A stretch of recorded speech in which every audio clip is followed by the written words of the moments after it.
Très bien. Donc, bonjour à toutes et à tous. Je suis Christophe Rodriguez, je suis directeur général adjoint à l'IFPEB, l'Institut français pour la performance du bâtiment. Un grand merci déjà à l'ADEME de m'accueillir aujourd'hui pour vous parler d'un pari un peu fou qu'on a fait il y a une dizaine d'années à l'IFPEB, qui est faire de la sobriété énergétique un sport national. Voilà, il y a à peu près une dizaine d'années, on a eu l'idée, avec des membres de l'association IFPEB, de mettre de la gamification dans ces logiques de sobriété, où en fait on a un enjeu un peu de transformation des usages et des pratiques, et on a lancé les concours Cube, dont le principe est assez simple, n'importe qui a un compteur, on s'adresse plutôt aux acteurs du tertiaire, peut jouer. Et la philosophie va être sur un an, on va enclencher toutes les actions possibles et imaginables, et donc on est plutôt sur des actions avec des temps de retour très courts, et on va enclencher tout ce qui est possible et imaginable pour faire des économies d'énergie à portée de main. Donc on va retrouver beaucoup d'actions qui ont été mentionnées précédemment avec des temps de retour en moyenne inférieurs à 2 ans. Ça fait à présent 7 saisons du concours Cube, donc 7 fois un an, on a eu des retours d'expérience intéressants. Jadis, nous avions 70 bâtiments, aujourd'hui il y a un peu plus de 1000 bâtiments partout en France qui jouent à Cube chaque année. D'ailleurs, n'hésitez pas à vous inscrire pour la prochaine saison, ça attaque au 1er janvier.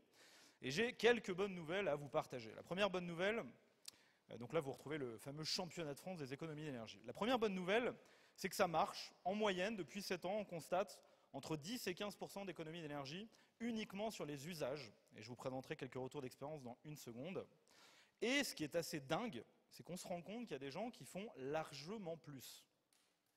Certains vont jusqu'à 40% d'économie d'énergie, voire 50, 55.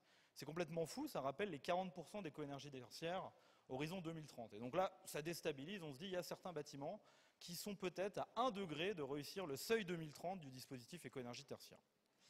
Alors comment ça marche? Je vais essayer de vous raconter ce qui se passe dans le concours Cube, puisqu'à la fin de l'année, on va auditer les bâtiments et les gens nous racontent comment ils ont réussi à faire cette performance énergétique. Il faut d'abord avoir à l'esprit que l'effet Cube, c'est 3 combinaisons de leviers d'action. Le premier, c'est les usages. Donc on en a parlé, j'y reviens pas, où on a des utilisateurs de bâtiments qui se mettent en mouvement, qui activent des actions à portée de main. Le deuxième, c'est l'exploitation, évidemment, à faire des réglages, etc. Et le troisième, qui est un peu plus inédit, c'est que les gens dealent des choses, se mettent d'accord sur des choses sur lesquelles ils n'avaient pas réussi à se mettre d'accord par le passé. Et je vais vous donner un exemple très simple, comme le bon vieux coup des 19 degrés. Ça fait 40 ans qu'on écrit dans les PowerPoint qu'on veut chauffer à 19 degrés. Mais qu'est-ce que c'est dur de se mettre d'accord pour baisser la consigne à 19 degrés? Parce que c'est froid, parce que, commence par faire des efforts, et puis après, moi, j'en ferai. Et on voit dans le concours, depuis 7 saisons, que dans cette logique de gamification, les gens arrivent à tomber d'accord et à dépasser les cadres contractuels habituels. Et donc, il y a un nouveau panier d'actions, et c'est le premier indice sur comment font-ils pour dépasser ces 10-15% d'économie d'énergie. Je vous propose maintenant 3 retours d'expérience concrets. On ne va pas forcément aller dans le détail des actions qui ont été mises en œuvre, mais on va ensemble essayer de décrypter comment est-ce que ces cubistes, comme on les appelle, ont réussi à faire autant d'économies d'énergie en un an. Et on commence tout de suite avec un carrefour en Île-de-France, à Montesson, qui a été classé 3e de la saison 2020-2021. Vous retrouvez en haut à droite quelques éléments de décryptage. En l'occurrence, ils ont fait 49% d'économie d'énergie. Complètement dingue. Alors nous, le principe du concours, c'est qu'on les croit jusqu'à la fin, et puis quand ils arrivent sur le podium, on va quand même vérifier sur site ce qui se passe. D'ailleurs, sachez-le, c'est moi qui ai fait l'audit à titre personnel, donc il en va de mon honneur, de la fiabilité des chiffres que je vous annonce. Donc on allait voir nos amis de Carrefour, qui nous ont présenté un centre commercial assez vaste, avec 60 boutiques. Puis on leur a dit, bon, d'abord on a vérifié les consommations qu'ils avaient mises dans la plateforme pour faire les calculs d'économie d'énergie. Puis après, ils nous ont raconté une histoire. L'histoire qu'ils nous ont racontée, c'est l'étape 1, et c'est ce qui se passe dans le concours Cube.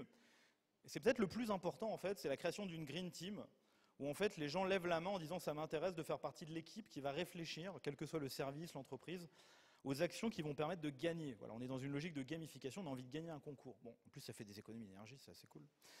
Donc ça, c'est le premier point évident. Le deuxième, ils ont fait une chasse au talon électrique. Alors c'est quoi une chasse au talon électrique? C'est qu'ils se sont mis autour de la table, ils ont sorti les appels de puissance électrique, et ils se sont rendus compte que la nuit, il y avait un talon, et le week-end, il y avait un talon. Donc ils ont pris une pince ampère-métrique, ils ont fait une enquête dans le bâtiment, et je ne vous donnerai pas tous les détails, mais ils ont trouvé pas mal de trucs qui tournaient H24, et ils ne savaient pas trop pourquoi.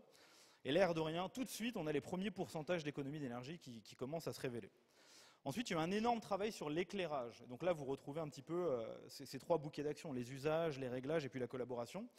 Sur l'éclairage, ils se sont rendus compte qu'il y avait d'énormes gisements d'économie d'énergie, puisqu'on avait des éclairages de parking qui tournaient H24. Et donc, ils ont concentré énormément d'actions sur l'éclairage. Éteindre quand il n'y a personne. faire de la modulation quand c'est possible. Alors ça paraît, encore une fois, je vois quelqu'un sourire, vous avez raison de sourire, mais ils l'ont fait, ils ont fait 49% d'économie d'énergie. Donc il n'y a pas de bonnes ou mauvaises actions, ce qui compte c'est le progrès, et ils ont réussi à progresser. C'est vrai que des fois on se dit pourquoi ne l'avaient-ils pas fait avant, mais ce qui compte c'est qu'ils l'aient fait maintenant. Et donc ils ont pu faire toutes ces modulations en travaillant sur l'éclairage. Ils ont aussi travaillé sur la modulation des horaires de chauffage, évidemment tout ce qui est intermittence, consigne de température. Donc vous retrouvez ici que des actions de bon sens, en fait, où le plus dur, c'est de se mettre autour de la table, de sortir ses consommations et de tomber d'accord sur une nouvelle façon d'exploiter un site. C'est facile de le mettre dans un PowerPoint, mais qu'est-ce que c'est dur de le dealer, de vraiment régler les installations et de réinventer un bâtiment qui fonctionne différemment, avec un niveau de confort qui doit être maintenu, évidemment, c'est la donnée d'entrée. Et c'est ce qu'ils ont réussi à faire. Petit clin d'œil à nos amis d'RTE, ils se sont aussi aperçus qu'ils pouvaient faire de l'effacement. Là, c'est nos enjeux un petit peu dispositifs éco-web de l'hiver prochain. On aura des moments où le réseau électrique sera un petit peu tendu. Ils se sont rendus compte que de temps en temps, ils pouvaient couper leur rooftop et que personne ne s'en rendait compte pendant quelques heures. Donc, ils ont mis en place des dispositifs d'effacement. Ensuite, ils ont fait quelques travaux quand même. Là, depuis tout à l'heure, on est plutôt sur des réglages, donc on a l'intuition que le temps de retour est assez faible. Mais ils ont fait quelques travaux qui étaient en fait au service des réglages. Ils se sont rendus compte que pour faire des optimisations d'éclairage, il y avait quand même besoin de revoir quelques schémas de câblage. Donc ils ont câblé un petit peu différemment leurs luminaires pour avoir la possibilité de faire des zonings et donc couper à certains moments, ce qui n'était pas possible intrinsèquement via le câblage. Encore une fois, tout ça au service de l'usage et de l'action qui a été identifiée.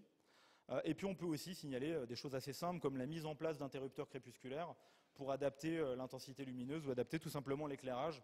Encore une fois, que du bon sens, il n'y a pas de révolution technologique. La grande innovation du challenge, c'est de s'organiser pour faire les choses. Voilà. Et on voit que le résultat est au rendez-vous puisque l'économie d'énergie est assez incroyable. Voilà pour le Rex de Carrefour-Montesson. Et je vous propose qu'on poursuive avec un deuxième retour d'expérience, je vous en avais promis 3, avec l'entreprise Senergit, qui est une entreprise qui travaille dans les réseaux de chaleur, qui a inscrit au concours un bâtiment dans la catégorie semi-industrielle. Oui, il y a des catégories dans le concours. Et donc avec une partie entrepôt où en fait ils ont un atelier de préfabrication de tuyauterie et une partie bureau, une figure de style assez classique pour les bâtiments semi-industriels. Senergit, ils ont terminé 6e l'année dernière, donc c'est un classement tout à fait honorable, et ils ont fait une économie de 43,8% d'économie d'énergie. Alors à nouveau, ces économies, elles sont très très importantes, et en fait on les sort du panier juste pour vraiment illustrer les actions qui ont été mises en œuvre. Et encore une fois, ça casse un peu les codes qu'on peut avoir à l'esprit. Parfois, on a des gisements assez dingues qui peuvent être allés chercher par l'innovation organisationnelle et les usages. Évidemment, ce n'est pas généralisable à tous les bâtiments, mais voilà ce qu'ils ont réussi à faire. Alors un point très important que Senergit a mis en avant, vous allez dire je radote, oui c'est vrai, je radote un peu. Ils ont mis en place une Green Team, ils ont fait un appel à manifestation d'intérêt, ils se sont aperçus qu'ils avaient des collaborateurs qui avaient un job qui n'avait rien à voir avec le développement durable, mais eux aussi quand ils rentrent à la maison c'est des citoyens, donc ils étaient intéressés à participer à cette aventure énergétique. Donc ils ont mis en place une Green Team avec 7 collaborateurs, des gens des ressources humaines, de la compta, de la finance, donc pas que des gens de la RSE, qui se sont dit ok on va être l'équipe qui va faire des propositions d'action pour gagner le concours Cube. Et ils ont mis en place des campagnes de communication interne, et en fait les idées sont venues du terrain. Et c'est aussi ça la magie du concours, c'est-à-dire que c'est une démarche vraiment bottom-up. Nous, on ne vient pas expliquer aux gens avec des PowerPoints ce qu'il faut faire. On fait confiance à leur innovation et à leur intelligence, on leur donne juste une information utile, puisque tous les mois, on calcule une économie d'énergie, et on leur donne accès à l'information. Et ça marche depuis assez longtemps, les gens ont une inventivité assez dingue, ils sont meilleurs que nous pour proposer des actions d'efficacité énergétique, donc inutile de leur pré-mâcher le boulot. Dans les actions qui ont été menées par Senergit, on peut noter déjà un gros travail sur l'isolement de la partie bureau, de la partie atelier, assez simple, fermer les portes, encore une fois on retrouve des choses assez basiques. Et ils ont aussi fait un peu d'isolation. Alors là vous allez dire c'est un peu du dopage, on est dans un jeu, je croyais qu'on était sur les usages. Oui, on accepte un petit peu le dopage dans ce jeu. Voilà, si vous faites quelques isolations de combles, c'est un crime sans victime, et donc ils l'ont fait.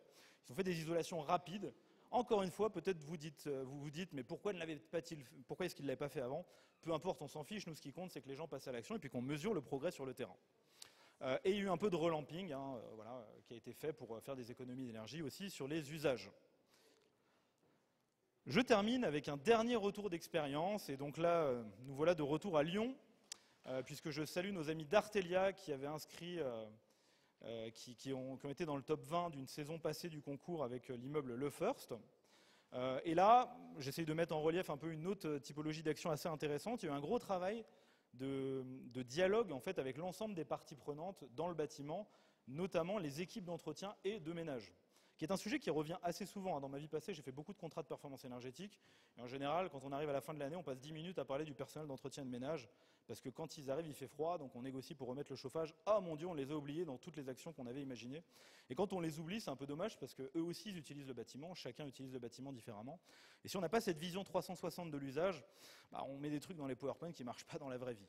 Donc ils ont fait ce gros travail de dialogue, et donc ils ont un peu changé leur plage horaire, mais ça marchait mieux. Du coup, ils ont pu vraiment couper le chauffage, baisser de façon importante en cas d'inoccupation courte, voire le couper totalement. Par exemple, ils coupaient totalement le chauffage pendant le week-end et totalement pendant les congés. Voilà. Mais ça n'a été possible que grâce au dialogue, puisqu'il s'est aperçu que les consignes et les plages horaires ne fonctionnaient pas avec le personnel d'entretien qui s'en plaignait et qui passait son temps à négocier. Tiens, tu pourrais remettre le chauffage, il fait froid quand on fait notre boulot. Et du coup, ils ne se rendaient pas compte, ils n'arrivaient pas à faire les économies d'énergie qu'ils avaient attendues. Voilà pour l'ensemble des actions qui ont été menées. Donc vous l'avez compris, au cœur du concours Cube, on retrouve l'implication des utilisateurs avec des actions de sobriété avec des faibles temps de retour. On retrouve aussi des actions de réglage technique, plutôt exploitation. Mais la plus grande innovation du concours, c'est de se mettre d'accord. C'est de se mettre autour de la table et de dealer des choses. Encore une fois, je ne peux que radoter l'exemple de la consigne à 19 degrés. C'est tellement plus facile de l'écrire que de le faire. Donc c'est ça l'enjeu majeur, c'est de réussir à se mettre d'accord. Et c'est toute l'innovation qui est au cœur du concours. Du coup, j'en profite pour vous signaler qu'on a une édition de notre challenge spécifique pour l'hiver 2022-2023. Il ne vous a pas échappé qu'on a un enjeu de sobriété. Donc, si vous avez envie de jouer avec nous à faire des économies d'énergie, n'hésitez pas à vous inscrire. On attaque au 1er janvier 2023. Merci, vous, pour votre attention. J'ai terminé. Merci Christophe. Parfait, ça illustre très bien le volet accompagnement à la mise en œuvre d'actions à faible temps de retour et avec des cas très concrets. Vous aurez la possibilité de poser des questions. Juste après l'intervention de M. Hanot de Green Yellow,